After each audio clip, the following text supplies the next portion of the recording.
Okay, we're ready to start Basics of Biblical Hebrew, chapter 33. So as normal, we'll have a Hebrew insight, and we'll look at a couple of things actually, but mainly one insight, and then we'll go over the workbook and the translations, and then today we'll look at Pual stem weak verbs. We only have one derived stem left after this one. Of course, we'll look at the strong and then the weak. So 2 more weeks on that, and then we'll talk about the Hebrew text on chapter 36. So we're getting really close to the end, and then we'll go over vocabulary. So first part for the Hebrew insight. I know I've mentioned this sometime back, and I thought, well, it would be good to lay it out in front of everybody.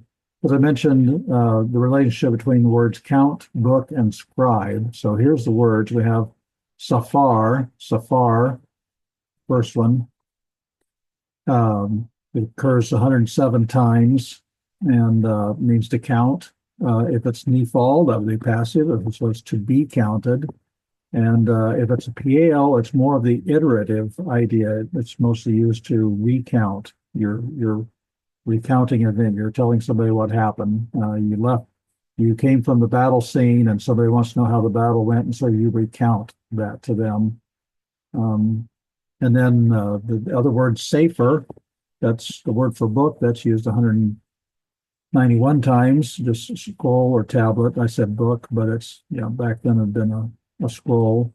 So that's safer. And then we have sofer. Notice this holum vowel here. When you see a O vowel over the first letter, it's a participle form. So that's why I have over here one writing. But it's so common that way. That's not the only word. I've mentioned this too in the past. The word Kohen is the word for priest, and so often, even in a lot of apps, it'll just tell you it's a noun when actually it's a participle in form. So it's one priesting or one writing, but it's just treated like it's a noun, and they'll just say scribe. Just scribe. So anyway. Why is this? It's because the scribes counted the letters to make sure they had a perfect copy of the Torah, or as they were copying God's word, they didn't want to make any mistakes. They counted the letters. They could tell you which letter is the middle letter and how many thousands of letters come before that and how many thousands of letters come after that. And if you count them and you come up with a different number, then you made a mistake somewhere and you have to go back and find it and fix it. So they counted the letters or words. That worked for words too, not just the letters, but they would count the words. So you had a middle word and so many words in front of it and so many words behind it. So you wrote them in a book. So that's scribes. You see this root of this Samic pay resh root used for all these things, and they are indeed related because they went to great pains to make sure they copied the Bible, copied God's word correctly. But again, getting on to a scriptural insight, I want to take a look at Psalm 82:1, and I'm quoting from the ESV here. God has taken his place in the divine council. In the midst of the gods, he holds judgment. And I think that's an ESV fail. I don't like that particular translation. So I have here you see that Elohim, not Sav. He stood himself in the congregation of God, in the midst of the gods. He will judge. At the field performative for third masculine singular there. So anyway, that's what we're looking at, and it doesn't have to be translated the way the ESV has it. This word for congregation, it's not the same assembly. You have kahal. Kahal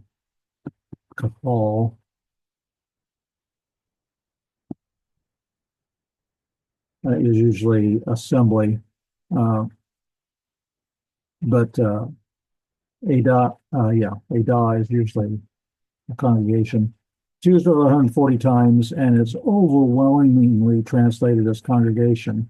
Some of the exceptions, when it's not congregation, it's referring to a swarm of something or a herd of something. And so it's It could be a congregation of cows, as it were, but we don't refer to them as a congregation. Those are rare. There's only a few of those. Most of the time it's referring to a congregation, and most of the time it's referring to Israel, the congregation of Israel, the people of Israel. And the ESV translates it as congregation most of the time. They translate it as council only this time, only in this verse. A quick survey of 19 English translations show that only the ESV and the RSV translated as council. And the reason for that is because the ESV is a revision of the RSV. And so about 90% of the ESV is the same as the RSV. There's only a 7 to 10% amount of changes between them. So that's why they would both have it.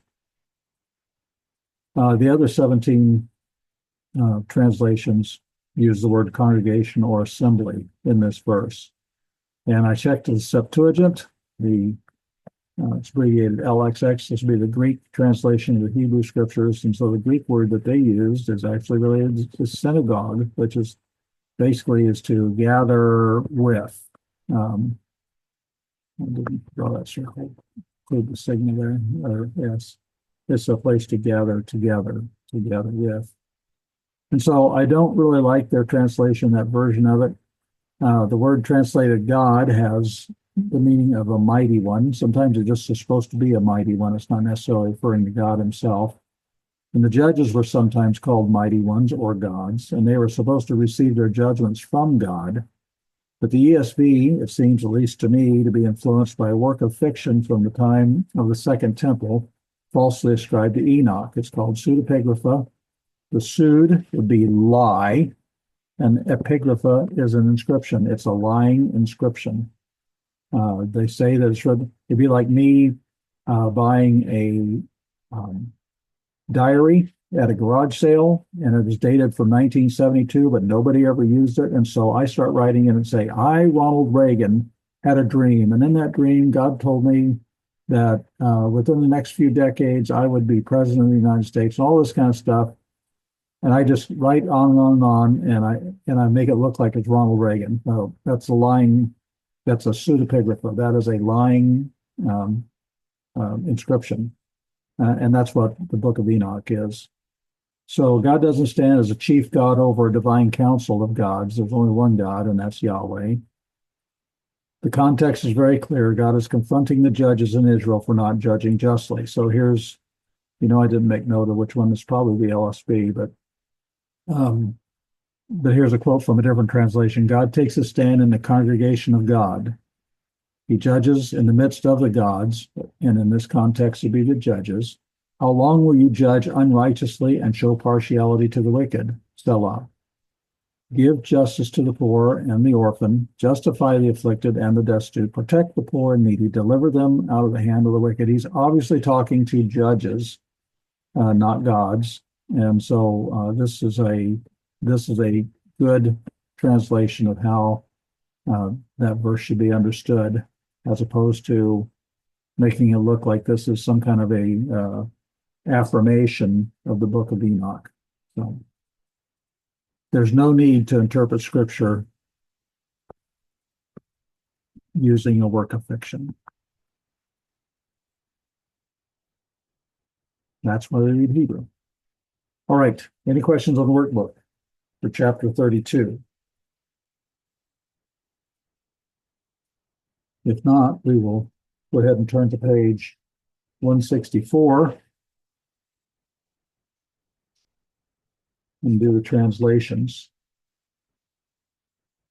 Page 164 and 165. So number 1 comes from 2 Chronicles 18:9.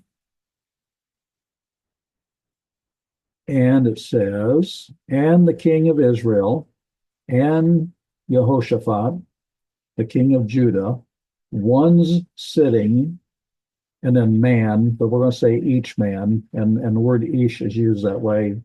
It's not real common, but it's not uncommon when you see ish, that could be each, referring to each man. The fact is, I've seen it used when it's talking about things other than people, other than men.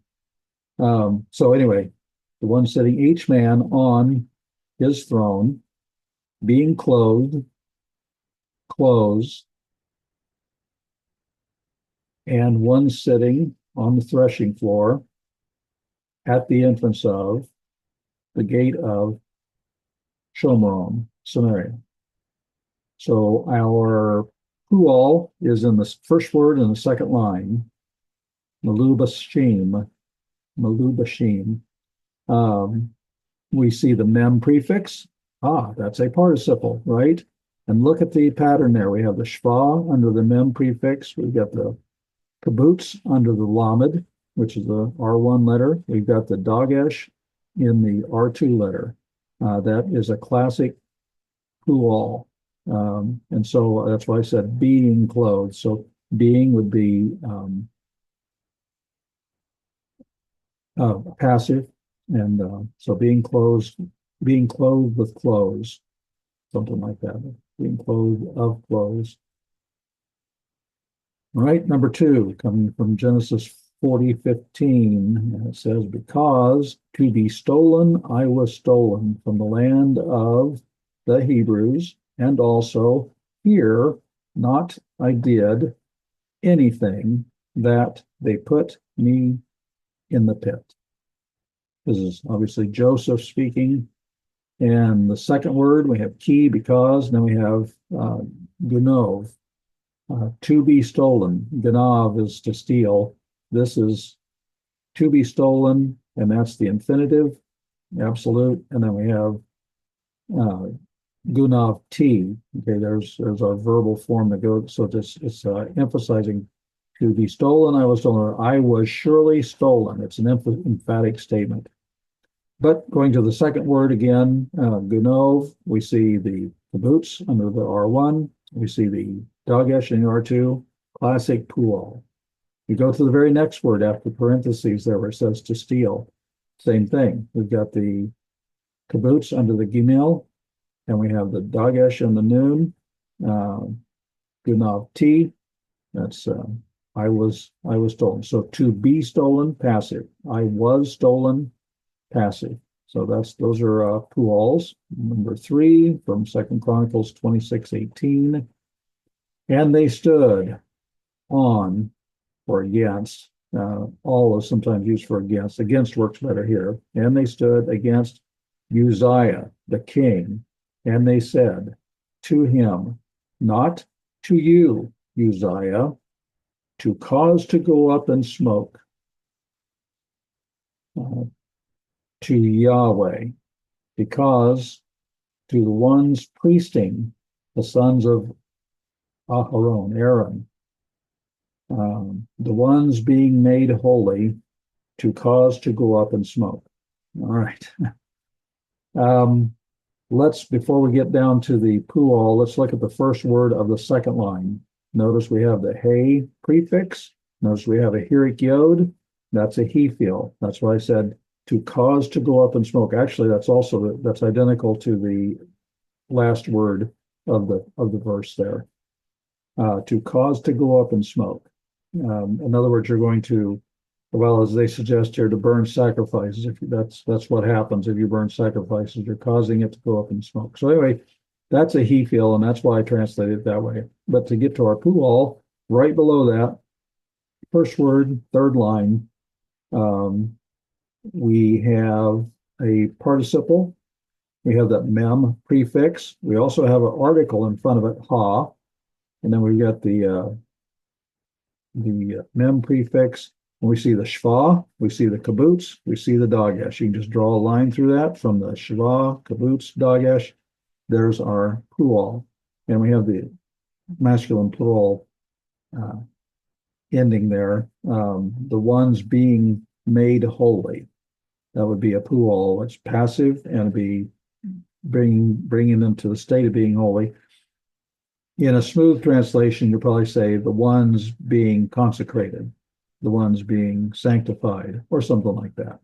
But to get all the pieces of the word here, I wanted to render it the ones being made holy, the ones being sanctified, the ones being consecrated.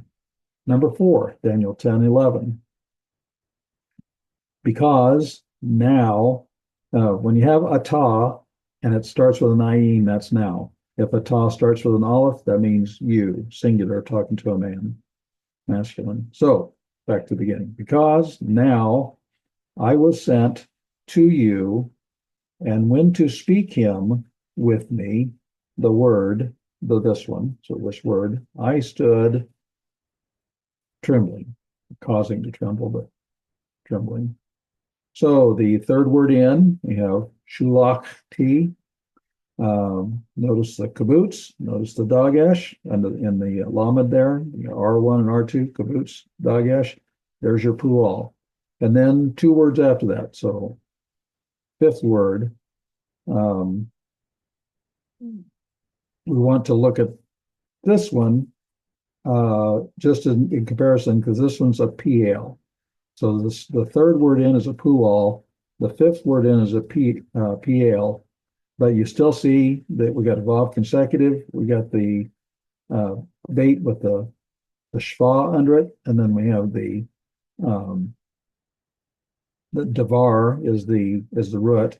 So we have under the R1, the Dala, there we got the kibbutz.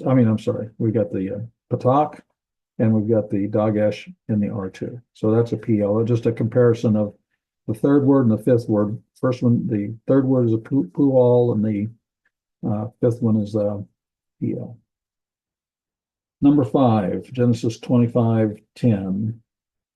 The field which he bought, in good Hebrew word order, got the verb and then the subject. So who bought it? Abraham. So the field which he bought, Abraham, so which Abraham bought, from with the sons of Heth, or Heth, their word. There's that comet hey ending, that's a directional hey, so it's pointing there. There he was buried, Abraham, and Sarah, the wife of him, or his wife. And so the second to last word in the first line, kubar, we see the kibbutz under the R1, we have the dagesh in the R2, that's a pual, he was buried, or he was tombed. If that was a noun, that same kof, bait, resh, root is the same. If in a noun form, it means tomb. But this is to be tombed, would be a way of making it a verb, but you can just say he was buried, and it's fine. Next page, number 6, Psalm 96:4. Because great, and this is a verbless clause, so we're going to have to supply to be verbs, so we could insert is in a parentheses there, because great is Yahweh, and being praised, ma'od, very, so we could say, and being very praised, or greatly praised, something like that. Being feared, he, over all gods. All right, the fourth word in, we see that's our pual. We see the mem prefix, it's a participle. That's why I said, and being praised, it's a passive participle, it's pual. So we have the shva under the mem prefix, we have the kibbutz under the hey, and we've got the dagesh in the first lamed there, which is the R2. That's our pual. And then number 7, Proverbs 16:6. In chesed, in loving kindness, in mercy, in steadfast love, in unfailing love. You can take your pick on any of those. It's all of those. I'm just going to say in loving kindness. In loving kindness and truth, he was made covered, iniquity, and in fear of Yahweh to turn aside from evil. Okay, I said he was made covered. Okay, I said that because that is a pual and it's intensive. It's bringing something to the state of being covered. A good English translation could just say atoned. He was atoned. Is a better way of saying it in English, or it was atoned. Iniquity was atoned. But we have the yod preformative. It's got the shva. We got the R1, has the kibbutz. We have the R2, and it's got the dagesh in the pay. And so that's our pual. So he was made covered. And the word for atonement is the word covered. That's the word that's used for making atonement. It's covered, makes a covering. Um, even the what we call the mercy seat in Hebrew, it's the covering, the atonement cover, the covering was on the ark. Right, number 8, a long one from Psalm 113, verses 1 through 5. One of them I've enjoyed. I used to sing this one, or part of it anyway, back when I was a worship leader some years ago. So we start off with a PL imperative. It's going to be a masculine plural with a shurik on the back. We know it's a masculine plural, but anyway. Praise Yah.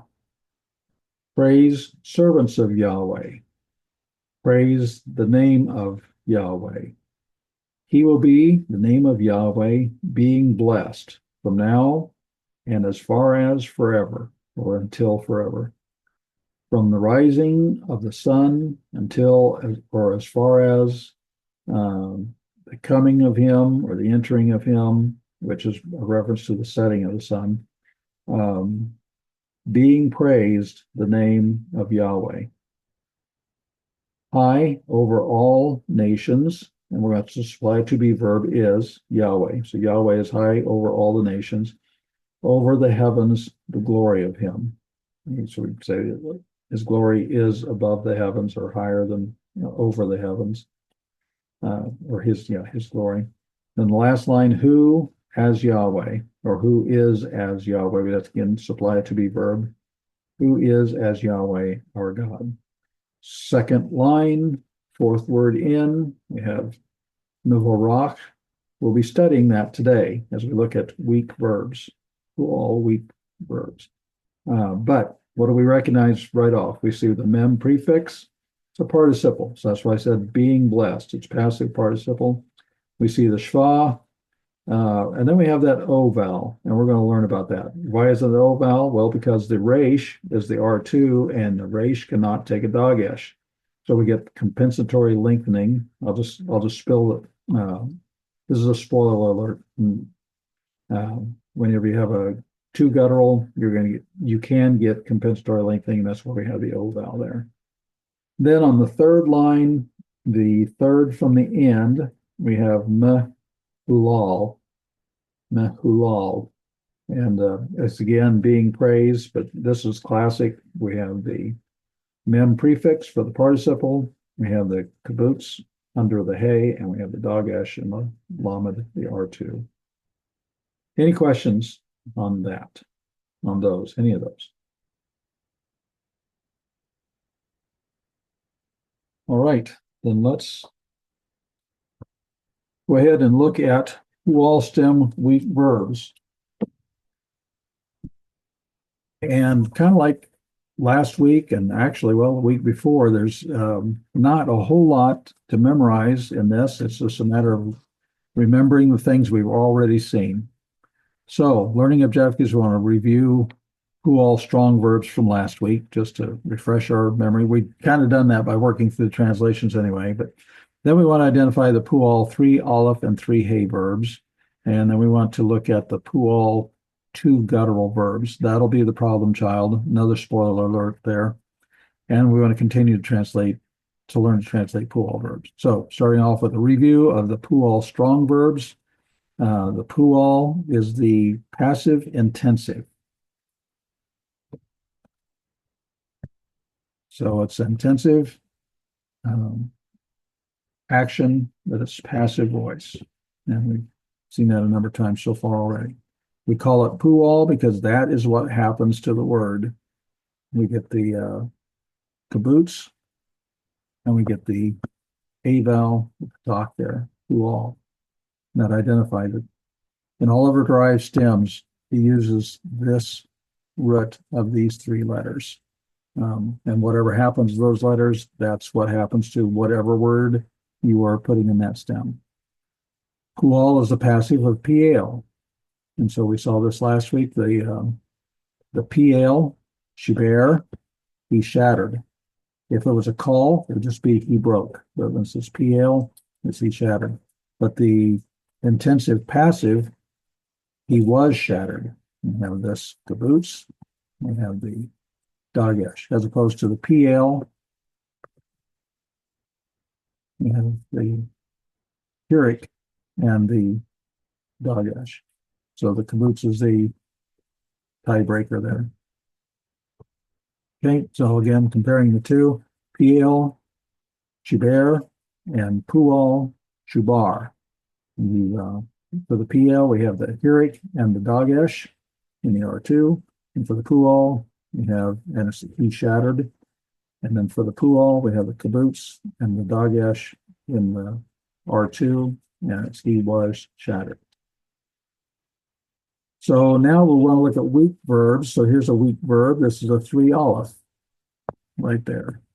3 aleph weak verb, mitzay. That means he found.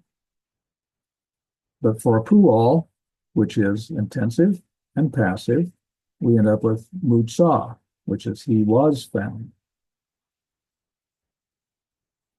So the meanings of the PL and pual stems. The intensive, again, we're going to just do a comparison here. We have shibarti,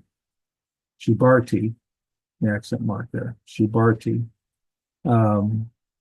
We have the Hirik and the dagesh, so that's the PL. I shattered. And for the Pual, we replace that Hirik with the caboose. We still have the dagesh, but it's obviously Shubarti. I was shattered. That's intensive. Then there's also the factative, which is what I was talking about earlier.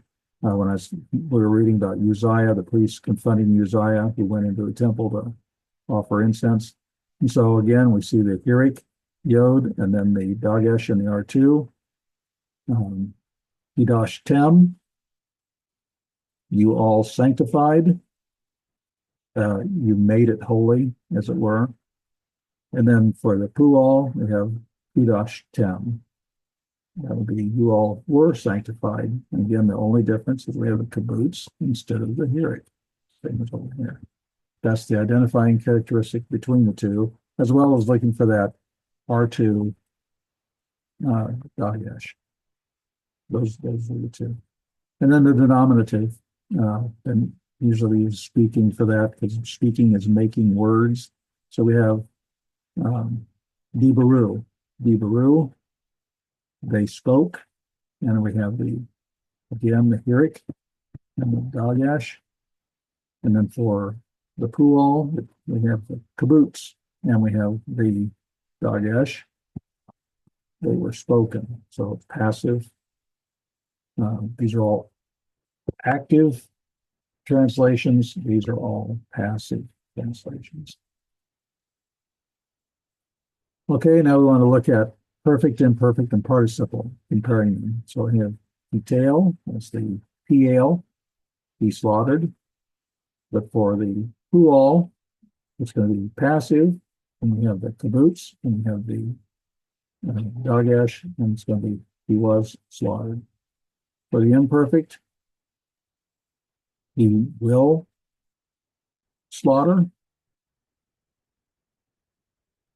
And we have, well, it's going to draw lines here in a little bit. I'll just let that go for now. He will slaughter, and then Yakutal, he will be slaughtered, passive. And for the participle, Mikatel, slaughtering, and Mikutal. Mikutal is being slaughtered. So in all of these, we have the PLs on top. You got the Puals underneath. And you see the Hirik Yod, dagesh, the Shva, Patak, dagesh, the imperfect. And then for the participle, we still have the Shva with the Mem prefix, and the Patak and the dagesh for the PL. For the Pual, we have the caboose dagesh, the Shva caboose dagesh for the imperfect, and then for the participle, we still have that Shva caboose dagesh. So those are the diagnostics. All right. So now let's look at, that's a review of the strong verbs. Now we want to look at 3 olives and 3 hays. This is going to be exceedingly easy. But before we actually look at details, let's go back to our book to page 359, and we will get the 30,000-foot view from the summary again, like we have been doing.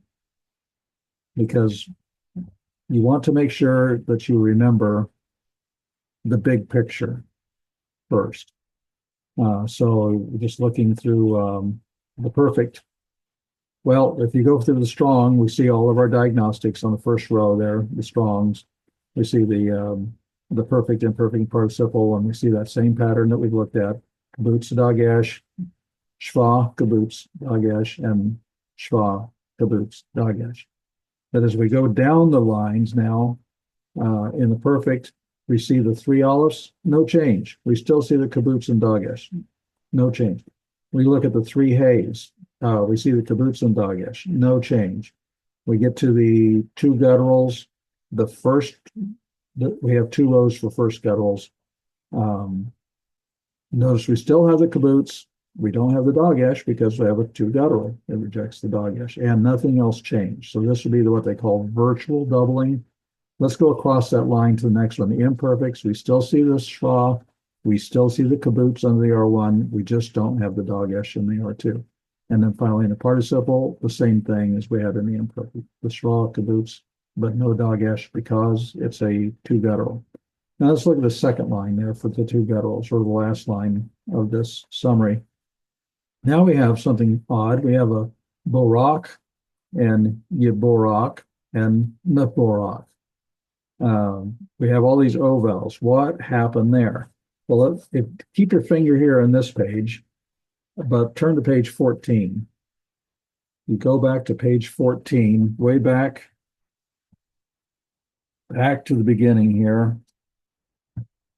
This was in chapter 2, not quite the beginning, almost the beginning. And on page 14, there's a chart, and I probably had you draw arrows on it when we were going through this. And you'll notice that the kibbutz, it's on the middle line, it's the far right one on the middle line, the short vowel line. And if you don't, you may want to, if you don't already have it, you might want to draw an arrow though. When a kibbutz, when it lengthens the vowel, it turns into a holon. You can see how they're related there. So that's what's happening back here on page 359. The resh rejects the Dagash, and so we get compensatory lengthening, and instead of a kibbutz, we end up with a holon there. So one of the things you want to look for, it might seem kind of weird, or how do you determine it? Well, we notice we still have the Shva under the Yod in the imperfect, and we still have the Shva under the participle, under the mem of the participle. We notice that the R2 is a resh, it's not going to have a Dagash. Well, then we can look at and see this this lengthened vowel and figure out, oh, okay, this is a 2 guttural and it's a Pual that's had compensatory lengthening.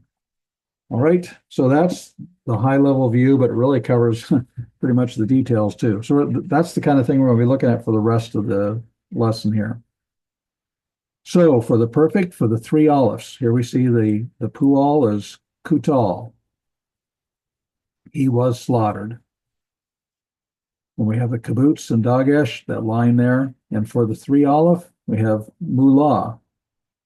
We have the exact same diagnostics, nothing changed. We still have the kibbutz, we still have the Dagash. He was filled. He was filled up. So there is no diagnostic change for the 3 olives. So let's look at the 3 hays. We still have the kibbutz and Dagash on the strong. He was slaughtered. Now we're looking at Gula. Gula means to be uncovered, or actually the verse that says, "Open my eyes that I might behold wonderful things out of your law." It says, "Uncover my eyes." Actually, this is the word that's used there, Gula. But guess what? We have 3 hay, but the diagnostic's still there. We still have that kibbutz, and we still have the Dagash and the lam. And so he was uncovered. That makes it passive. He was uncovered. None of the diagnostics changed. It couldn't get any easier, could it? There. Now we got the line, kibbutz, Dagash. Now, the three hays, we do want to take a look here at page 356. Because you recall a lot of the three hays were three yods, and so you'll see that show up when you scan through. So this is looking at 33.3 on page 256, and you scan through, we have the gula there, so he was uncovered. But if you just scan down through all the forms, that kibbutz is always there, and you scan down through there, and the dagesh and the lamed is always there. So this is what we're looking at. It's all that's easy. But for the three hay, sometimes you get the tav, sometimes you get the yod, and we've looked at that. Every time we looked at weak verbs, we've looked at that phenomena. The three hay is actually a three yod, but sometimes you get the feminine tav in there. But the diagnostics are the same. If we look at the imperfect, that's all the perfect column. The imperfect column, we see that same pattern of shva, kibbutz, and dagesh all the way through, except for the middle one, which has an aleph preformative. That'd be the first person common singular. And since it's an aleph, they don't like local shvas, and so what we end up with is a reduced patak. And we've seen this over and over again.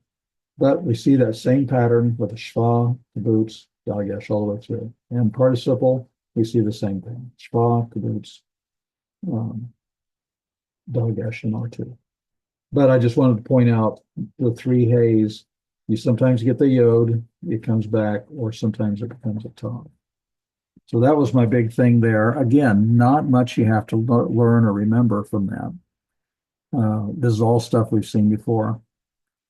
Now here's the problem child, two gutturals. All right. So this is the only thing that really gets tricky. Most of it's the same thing.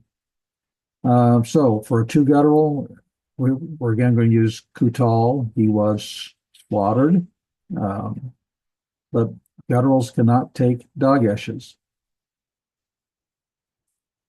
So they compensate in one of two ways. And I would say really it only compensates one way sometimes, and sometimes you don't get any compensation. But this is the way the book presents it. That's what we're going to do.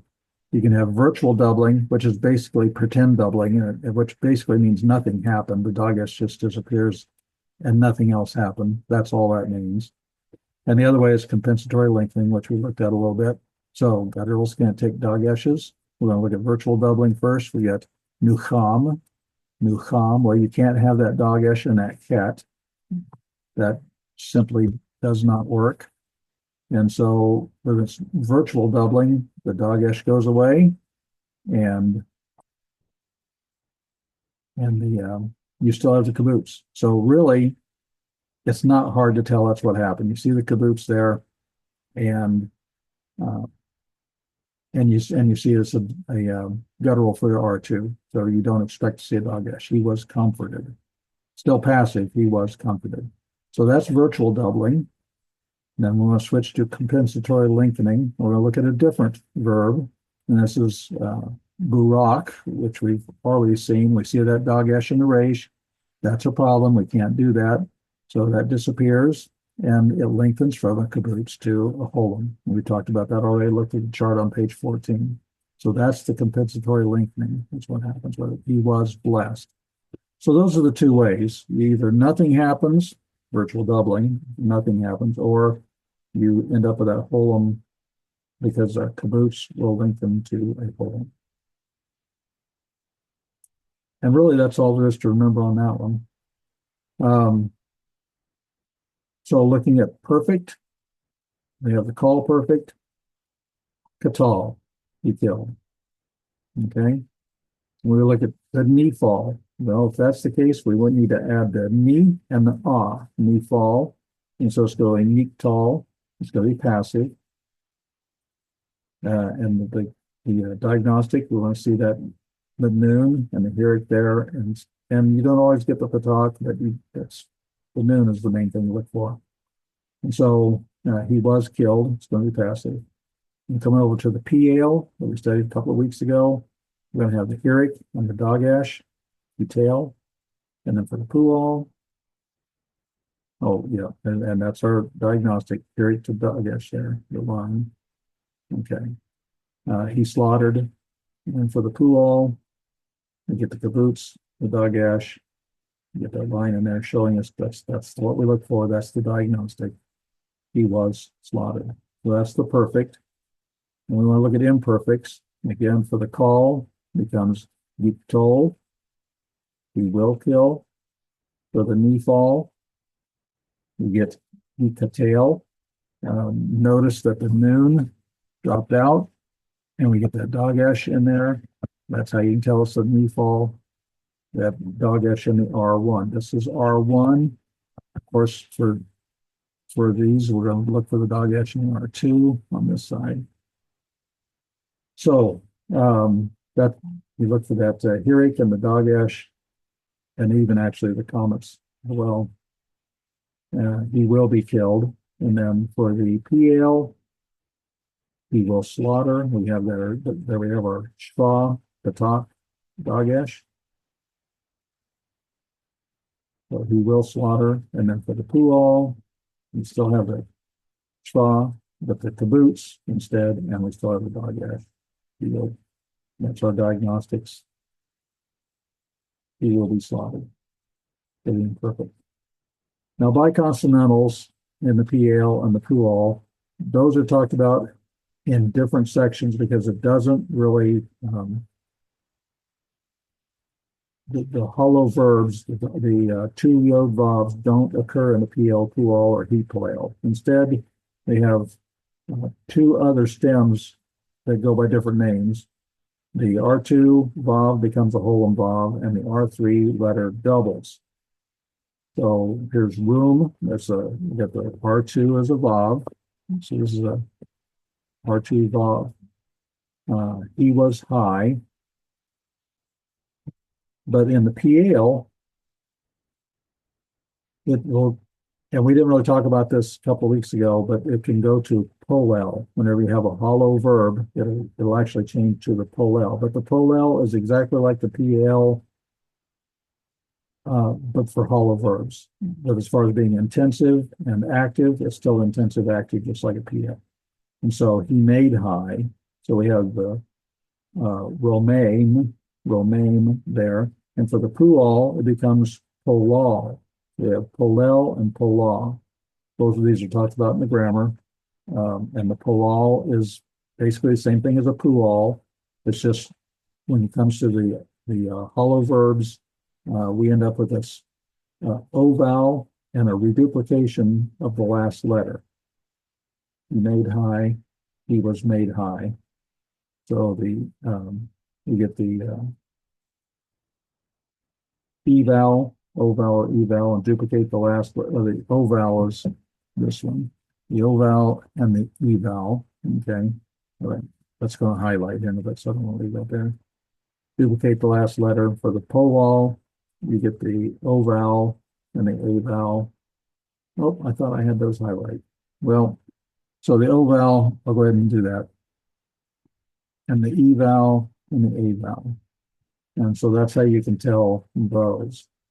You don't normally get this last letter on other stems, but you do for the polel. That's why we have this L is doubled. This, the O vowel and E vowel, the last L is doubled. O vowel and E. So that's how polel and polal work. They actually are the same thing as a PL and a pual, the intensive active and the intensive passive.